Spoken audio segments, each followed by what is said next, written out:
Muito obrigado por escolher o ministério de vídeo e áudio do Templo Batista Maranata. Depois de ouvir esta mensagem, visite o nosso site www.tbm.org.br. Nossa igreja oferece discipulado cristão, instituto bíblico e muitas oportunidades para o seu crescimento espiritual. Que Deus o abençoe. Maranata, ora vem, Senhor Jesus. Coloque-se em pé, em reverência à leitura da palavra de Deus, 1 Pedro capítulo 4, verso 1. Ora, pois, já que Cristo padeceu por nós na carne, armai-vos também vós com este mesmo pensamento, que aquele que padeceu na carne já cessou do pecado. Vamos ler todos juntos então. Ora, pois, já que Cristo padeceu por nós na carne, armai-vos também vós com este mesmo pensamento, que aquele que padeceu na carne já cessou do pecado. Pai, nós temos Tua palavra aberta diante de nós e confiamos que Teu Espírito Santo dela e na aplicação dela na nossa vida. Ajuda-nos, ó Pai, pelo Teu Espírito, enquanto a estudamos, nós rogamos em nome do Senhor Jesus Cristo, o nosso Salvador. Amém. Podem se assentar, irmãos. Cristo padeceu por nós na carne, isto é real, foi um padecimento físico, ou seja, ele padeceu em seu corpo humano, o seu corpo físico, e esse padecimento foi vicário, ou seja, foi por nós e pelos nossos pecados. Ou seja, ele padeceu, não porque havia necessidade nele para isso, mas o seu padecimento foi em nosso lugar como pagamento e obediência àquilo que Deus estava mandando quanto à nossa salvação. E nós somos mandados revestindo-nos de um pensamento, e eu creio que é esse pensamento que precisa ser melhor explicado e aplicado em nossa vida. Qual é o pensamento que está por detrás de todas essas questões? É o pensamento que o sofrimento faz parte do plano de Deus para a nossa vida. Que o sofrer, que o enfrentar dificuldades está incluído naquilo que Deus tem colocado no nosso caminho, na nossa vida cristã, diante dos dias que vivemos nesse mundo. Ou seja, o padecimento, o padecer, as questões que trazem dor e sofrimento, elas não são algo errado ou não são algo que Deus não planejou ou que Deus não deseja ou que Deus não quer que aconteça conosco. Não, esses padecimentos e esses sofrimentos fazem parte do caminho que Ele colocou diante de nós. Lembra quando o Senhor Jesus está ali às portas da cruz, naquela noite anterior, a sua oração no Getsêmani: Pai, passa de mim esse cálice. Ou seja, ele entendeu, ele sabia que esse padecimento, que esse sofrimento fazia parte do plano de Deus, daquilo que ele teria que sofrer naquele tempo. E ele então ora: mas não seja feita a minha vontade, seja feita a vontade de quem? A vontade do Senhor. Então estava incluído na vontade do Senhor para ele aquele padecimento. Então Deus não livrou nem o seu próprio Filho dos sofrimentos nesse mundo por nós. O sofrimento, o sofrer, as tempestades e dificuldades fazem parte do plano de Deus. E se nós temos que nos armar de um pensamento, nós temos que nos armar deste pensamento. Ou seja, que não há nada de errado, que não há nada fora do seu lugar, que as coisas estão exatamente como Deus as determinou que sejam. Que não, Deus não está nos castigando através das coisas que sofremos. Que não é simplesmente Satanás que está de alguma forma procurando nos prejudicar. Não, o Deus que controla todas as coisas colocou dias de padecimento na nossa existência. Foi Ele que fez isso. Ele fez isso com Jesus Cristo. Ele faz isso comigo e com você. E Ele faz isso para o nosso bem. Ele faz isso para nos ensinar. Ele faz isso para que a maturidade seja algo real em nós. Os evangelhos, eles trazem diversas passagens, deixando claro que a vida terrena do Senhor Jesus Cristo foi repleta de dificuldades. Então, o que você espera da sua vida? Sabe, uma das coisas mais difíceis, talvez, de entendermos enquanto vivemos com Cristo, enquanto aguardamos o seu retorno, como cantamos nessa noite, é entender o lugar das aflições e do padecimento enquanto nós vivemos nesse mundo. É entender o lugar que aquelas coisas que nós imaginamos que estão absolutamente erradas, aquelas coisas pelas quais oramos, como Paulo orou, que Deus as tirasse da nossa vida. Por 3 vezes ele pediu que Deus tirasse aquele espinho na carne. E não é que ele pediu 3 vezes até que Deus respondesse, é que ele orou: Senhor, tira esta questão da minha vida. E Deus disse não. Ele orou novamente pedindo: Senhor, tira este espinho da carne. E Deus disse novamente não. E 3ª vez ele orou pedindo que Deus afastasse aquilo dele, e o Senhor lhe respondeu: não, porque o meu poder se aperfeiçoa na fraqueza. Então a resposta de Paulo foi: então com alegria eu vou sofrer isso. Ele entendeu que fazia parte do plano de Deus. São coisas duras e difíceis, problemas e dificuldades, tempestades que enfrentamos, mas quando temos a mesma atitude do Senhor Jesus Cristo, se tornam uma vitória em nosso viver e um motivo de glorificação do nome de Deus diante dos incrédulos. Você já percebeu como as pessoas que não conhecem Cristo não entendem que enfrentamos as agruras desta vida, os sofrimentos desta vida, alegres por pertencermos a Cristo? As pessoas que não têm Cristo não entendem isso. Enfrentamos as perdas, enfrentamos as dores, enfrentamos as tempestades e os sofrimentos, com o entendimento que elas nos conduzem a ser como o nosso Salvador. Deus usou as ferramentas com Cristo, e Deus usa a ferramenta comigo e com você. Por que seríamos diferentes dele?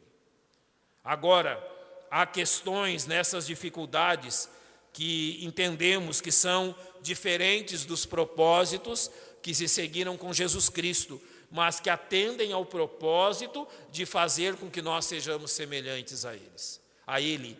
E eu quero citar algumas delas. Eu quero começar pelos frutos produzidos pelos tempos difíceis.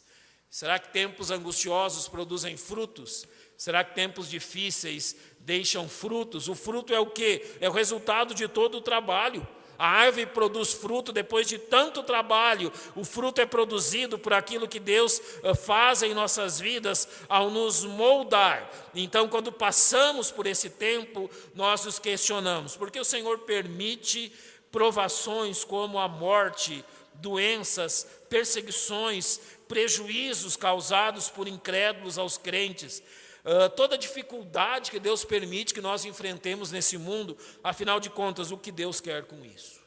Então nós temos que dizer que essas dificuldades têm o poder de fazer nossa mente se voltar às questões que realmente são importantes. Já percebeu como nós temos a característica de valorizar coisas efêmeras e sem valor? Como nós nos agarramos a, eu vou usar essa expressão, coisinhas. Por exemplo, você já colecionou coisinhas? Coisinhas à toa, tolas, bobas. E já se sentiu extremamente triste ao perder qualquer uma delas? Você já se sentiu extremamente triste ao se ver sem algo que não tem valor, mas você colocou o seu coração nela?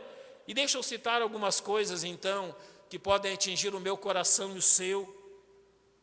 Beleza, status, orgulho, riqueza, opinião, pertencer a uma determinada família, a um determinado grupo étnico. Aonde está o valor disso? Aonde está realmente aquilo que tem valor nessas coisas? Não é? Elas realmente não têm o valor que pensamos. O Senhor precisa nos convencer de alguma forma que as coisas que nós tanto amamos são passageiras e sem o quê? Sem valor.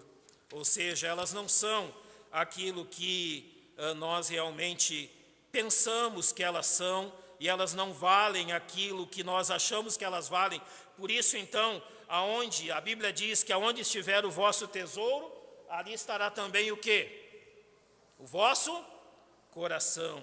Ou seja, Deus não nos obriga a abandonarmos os nossos tesouros de barro, porém Ele nos ensina o quê? Que eles não têm valor. São só isso. São o quê? Barro. Qual é o valor do barro? O barro, ele pode formar um recipiente que guarde algo de realmente valor, mas o barro em si não tem valor algum. Você já percebeu qual é o valor da sua vida? O valor da sua vida se chama Jesus Cristo. Não é você. Não é as coisas que você tem. Não é aquilo que você acha que você é. O real valor que eu tenho se chama Jesus Cristo. A Bíblia diz que há tesouros em vasos de barro, um tesouro em vasos de barro. Jesus Cristo em vasos de barro como eu e você. Eis aí o valor. Então, irmãos, nós lutamos, brigamos, nós disputamos, nós fazemos tanto barulho e tanta discussão por questões que absolutamente não tem valor algum aos olhos do Senhor. E por vezes Ele precisa usar das dificuldades, dos problemas, das dores, para que os nossos olhos sejam abertos para isso. Para que eu entenda, afinal, aonde está o valor das coisas. Sabe qual é uma das questões mais difíceis que nós enfrentamos como crentes no nosso tempo? Nós temos tantas coisas para pensar, tantas coisas para nos alegrar, e nós estamos perdendo o regozijo e a alegria da salvação. Quando foi que você se regozijou por estar salvo do inferno e andando para o céu? Qual foi o último dia que você acordou dando glória a Deus, dizendo: aleluia, eu sou um salvo, Jesus Cristo me resgatou? Qual foi o último dia que os seus pensamentos logo pela manhã lhe levaram a dar glória a Deus pelo sangue derramado na cruz por você? Sabe por que isso não acontece? Porque nós invertemos os valores. E os sofrimentos nos ajudam a enxergar bem como nós estamos errados. Em segundo lugar, as dificuldades têm o poder de queimar o lixo que acumulamos em nossa alma. Você já percebeu uma coisa? Quanto pecado nós guardamos sem que ninguém perceba? Eu olho o rostinho bonito de vocês, mas eu não sei o que tem lá dentro. E graças a Deus que Deus sabe, e graças a Deus que quando oramos uns pelos outros, Deus sabe muito bem como tratar do nosso coração e daquilo que guardamos aqui dentro. Eu vou usar um exemplo que eu li num jornal sobre algo que realmente aconteceu, para que a gente possa comparar uma coisa com a outra e entender como isso nos atinge, essas coisas que guardamos, acumulamos dentro da nossa alma. A notícia dizia assim: um conjunto de prédios em São Paulo foi construído onde antes era um lixão. Sabe onde eles depositam lixo? Então eles tiraram um lixo superficial, construíram um conjunto de prédios naquele lugar. Apesar da área ter sido limpa e nivelada, uma grande quantidade de lixo permaneceu abaixo da superfície, onde, quando os prédios foram construídos, 7.000 pessoas foram morar. Então eles consideraram que não valia a pena gastar dinheiro tirando o lixo que estava lá no fundo. Eles tiraram só o que estava na superfície, jogaram terra em cima, nivelaram, deixaram tudo muito bonito. Então, exteriormente, quando você ia olhar o lugar onde ia construir o prédio, você achava tudo muito certo, tudo muito bonito. Mas lá embaixo que estava a bomba, o real problema. Quando eles fizeram um poço e furaram e passaram por aquele lixo e foram lá embaixo nas rochas encontrar água, em certo dia, quando as pessoas já estavam todas morando lá, precisou consertar essa bomba desse poço. Mas o gás benzeno, que é produzido pela decomposição do lixo, estava lá embaixo, começou a vazar exatamente por aqueles dutos. E quando eles foram usar do maçarico para consertar os canos, o gás explodiu. Tudo aquilo veio abaixo. Qual era a razão? aquilo tudo que estava soterrado debaixo dos pés daquelas pessoas. Agora deixa eu lhe dizer como isso se aplica a nós. Tudo aquilo que nós mantemos soterrado em nossa alma, um dia também poderá causar danos difíceis. Infelizmente, a maioria de nós deseja manter tais coisas sem que sejam tratadas, sem que o problema seja solucionado. Mas um dia, você sabe que nesses locais escorre aquilo que eles chamam de chorume, não é? Aquele líquido que sai do lixo. Um dia o chorume virá à tona. Então, sabe para que servem as dificuldades? Para que nós, junto com Deus, decisamos tratar daquilo que está naquela camada mais baixa, onde ninguém jamais penetra. Mas Deus e a sua palavra penetram.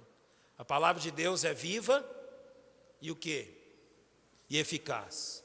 E mais cortante do que uma espada de 2 gumes. E penetra até o ponto de dividir juntas e medulas. E no final do versículo diz que ela vai lá ao fundo tratar dos pensamentos e dos propósitos do coração. Eu vou lhe dizer uma experiência comum a todos nós. Nós lemos a Bíblia todos os anos, procuramos fazer isso, passamos por diversas vezes pelos mesmos textos, pelas mesmas palavras, e parece que durante muitos anos aquele determinado texto, aquele determinado capítulo nunca me disse nada, nunca significou nada para mim. Até que vem os tempos difíceis. E os tempos difíceis, eles são maravilhosos para isso, para que nós compreendamos certas coisas que antes não compreendíamos. Então nós passamos a compreender aqueles textos, aqueles acontecimentos, aquilo que a Bíblia fala, que antes parecia ser algo tão fora da realidade para nós, nós começamos a entender do que eles tratam e que eles falam mais precisamente sobre mim do que eu podia imaginar. Há uma ordem bíblica clara, Hebreus 12:1. Portanto, nós também, pois que estamos rodeados de uma tão grande nuvem de testemunhas, deixemos todo o embaraço e o pecado que tão de perto nos rodeia e corramos com paciência a carreira que nos está proposta. Então ele diz, deixemos todo o embaraço, deixemos todo o pecado. E quando ele fala, portanto, ele está lembrando de tudo aquilo que o capítulo 11 disse. Você pode abrir sua Bíblia no capítulo 11 de Hebreus comigo? Há uma lição preciosa ali para mim e para a sua vida. Logo no final do capítulo 11, a galeria dos heróis da fé, precisamente no verso 33, o autor ele já citou N personagens. Ele diz no verso 32, que mais direi, faltar-me-ia tempo contando de Gideão, de Baraque, de Sansão, de Jefité, de Davi, de Samuel e dos profetas. Então ele começa a dizer o que esses homens fizeram. Os quais pela fé venceram reinos, praticaram a justiça, alcançaram promessas, fecharam a boca dos leões, apagaram a força do fogo, escaparam do fio da espada, da fraqueza tiraram forças, na batalha se esforçaram. Puseram em fuga os exércitos dos estranhos. As mulheres receberam pela ressurreição os seus mortos. Não é tudo isso maravilhoso? São todos exemplos de coisas incríveis que Deus fez na vida deles. Grandes vitórias, realmente grandes acontecimentos, questões que ficaram marcadas para que nós as soubéssemos. Mas agora preste atenção no que diz depois. As mulheres receberam pela ressurreição os seus mortos, e então diz no verso 35. Uns foram torturados, não aceitando o seu livramento para alcançarem uma melhor ressurreição. Outros experimentaram escárnios e açoites e até cadeias e prisões. Foram apedrejados, serrados, tentados, mortos ao fio da espada, andaram vestidos de peles de ovelhas e de cabras, desamparados, aflitos e maltratados, dos quais o mundo não era digno, errantes pelos desertos e pelos montes e pelas covas e cavernas da terra. Agora termina toda a parte boa e vem o quê? As coisas que eles sofreram. mas as duas coisas estão juntas. E eles são heróis da fé, porque venceram reinos e porque venceram a morte. As duas coisas são colocadas no mesmo patamar. Sofreram, receberam o bem e receberam o mal. 1 Pedro 1,7 diz: para que a prova da vossa fé, muito mais preciosa do que o ouro que perece e é provado pelo fogo. O que o fogo faz? Queima o quê? A impureza. Minha primeira profissão que aprendi com meu pai foi de fundidor. É algo maravilhoso você fundir metais. Então ali você usa diversos produtos químicos, joga ali no cadinho, onde o material está derretido, e aqueles produtos vêm trazendo a impureza para cima. Você tira a impureza até que fique ali só o produto que você está derretendo, puro para ser usado. Principalmente o ouro. O ouro, quando levado ao fogo, todas as impurezas são queimadas. Ele se torna puro. A nossa fé, ela não cresce porque ela não tem tamanho, mas ela se purifica porque é contaminada pela nossa própria independência de Deus. Então, sabe o que as dificuldades ensinam a mim e a você? Elas ensinam que essa mão e esse braço não têm força alguma. Mas a mão e o braço de Deus são onipotentes. Você sabe o que é isso? Tem todo o poder e para as mãos dele nada é impossível. Então nós passamos por dificuldades, porque para que não confiemos nesse braço humano, mas sim na mão de Deus que pode todas as coisas. Então quando você passa por lutas, não reclame disso. Deus está ensinando a você quanto Ele é poderoso. Está ensinando uma coisa ainda mais preciosa, quanto Ele está perto. Por isso a terceira questão é: as dificuldades nos tornam cônscios da nossa íntima dependência de Deus. Sabe, irmãos, parece que nós não conseguimos entender nessa nossa vida humana de tantos compromissos, de tantas coisas para nos preocuparmos. Nós nos preocupamos com tanta coisa durante o dia. Se nós fossemos fazer uma lista daquilo que nos preocupamos da manhã à noite, você já imaginou que tamanho seria essa lista? Nós acordamos preocupados com questões, passamos o dia preocupados com questões, anoitecemos, não resolvemos as questões, continuamos preocupados, e há noites que não dormimos preocupados com essas mesmas questões, e isso nos leva a uma questão que ela é grave na nossa vida. Essas preocupações e essa ansiedade fazem com que nós não realmente nos demos conta de quanto Deus está perto, de quanto Deus está junto de nós. Não é preciso ir longe, vamos usar os dias que nós vivemos com esta pandemia de coronavírus. Você já percebeu quanto as preocupações com este vírus, que eu nunca vi a cara dele, eu não sei que tamanho que tem, como que é, já me disseram o nome dele, mas nunca fui apresentado e nem desejo ser.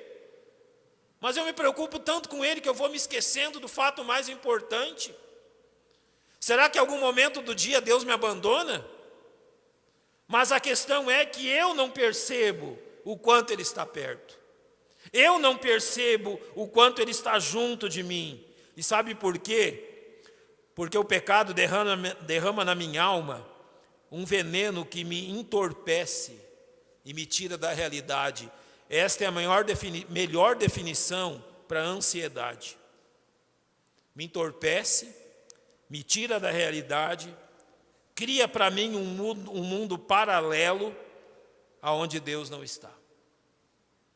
Cria um mundo onde parece que Deus não está presente. Quando eu falo disso, eu lembro de uma pessoa que eu conheci, outra que eu li sobre ela. Na cidade que eu nasci, tinha um homem, eu ia para a escola de ônibus e sempre que o ônibus passava no centro da cidade, ele estava lá. Sabe o que ele fazia? Ele tinha um volante de ônibus nas mãos, mas ele tinha só o volante. E ele corria no corredor dos ônibus como se fosse um ônibus. Ele buzinava, ele parava, falava com as pessoas. Durante muitos anos, indo para a escola, eu vi aquele homem ali se comportando como um ônibus. A parte que eu vou contar é trágica, não é cômica. Ele morreu atropelado por um ônibus. As pessoas brincavam que ele, realmente o sinal vermelho fechou e ele continuou. Veio um ônibus, infelizmente o homem morreu. Mas o que eu estou ressaltando aqui é que a mente dele criou uma questão tão paralela que ele não podia perceber a realidade das coisas. Ele não era um ônibus, ele era uma pessoa. Eu li sobre um jovem que, após ingerir substâncias alucinógenas, ele subiu num prédio e se jogou de lá porque ele acreditou que ele tinha asas. Trágico também. Assim como é trágica a nossa vida, quando nós estamos entorpecidos por tantas questões que nos rodeiam. Essas histórias beiram a loucura, mas é exatamente o que o pecado faz comigo e com você. Nos entorpece, nos enlouquece, nos tiram da realidade, nos colocam em guerra contra um Deus que não está em guerra conosco e nos colocam realmente a reclamar de coisas que não devíamos reclamar. Eu vou, para terminar esse ponto e esta mensagem, lembrar daquilo que Daniel registrou sobre o rei Nabucodonosor, você lembra? E Daniel capítulo 4 é registrado sobre as coisas que vieram sobre o rei Nabucodonosor. Diz assim que ao fim de 12 meses, quando passeava no palácio real de Babilônia, falou o rei dizendo: não é esta a grande Babilônia que eu edifiquei para a casa real, com a força do meu poder e para a glória da minha magnificência? Você já falou assim? Talvez não com essas palavras, mas você já disse algo parecido? Aquilo tudo que o meu braço conquistou, e tudo aquilo que eu me orgulho, que eu fiz, conquistei, sou e tantas coisas. Ainda estava a palavra na boca do rei, quando caiu uma voz do céu: a ti se diz, ó rei Nabucodonosor, passou de ti o reino, será tirado dentre os homens, e a tua morada será com os animais do campo. Far-te-ão comer erva como os bois, passar-te-ão 7 tempos sobre ti, até que conheças que o Altíssimo domina sobre o reino dos homens. Passou 7 anos como? Como um animal. Como um bicho. Depois daqueles 7 anos, o texto diz assim, que nas palavras do próprio rei: agora, pois, eu, Nabucodonosor, louvo, exalto e glorifico ao Rei do céu, porque todas as suas obras são verdade e os seus caminhos juízo, e ele pode humilhar os que andam na soberba. Sabe por que vêm os dias difíceis? Para que nós percebamos quem nós somos e para que nós percebamos que Deus está mais perto do que nós imaginamos. Eu quero terminar lhes dizendo: de todas as coisas que você puder angariar nesse mundo, nenhuma delas terá mais valor que Jesus Cristo. Você não pagou 1 centavo por Ele. Você não fez nada para que Ele entrasse na sua vida. Você apenas creu. O restante, tudo foi Ele que fez. João Batista disse que convém que Ele cresça e que eu o quê? Diminua. E sabe para que servem as dificuldades? Para que nós aceitemos de bom grado essa regra. Para que nós digamos: Senhor, eu quero isso para mim. Eu quero diminuir para que Ele cresça. Porque a nossa tendência humanamente é diminuir Cristo para que nós cresçamos.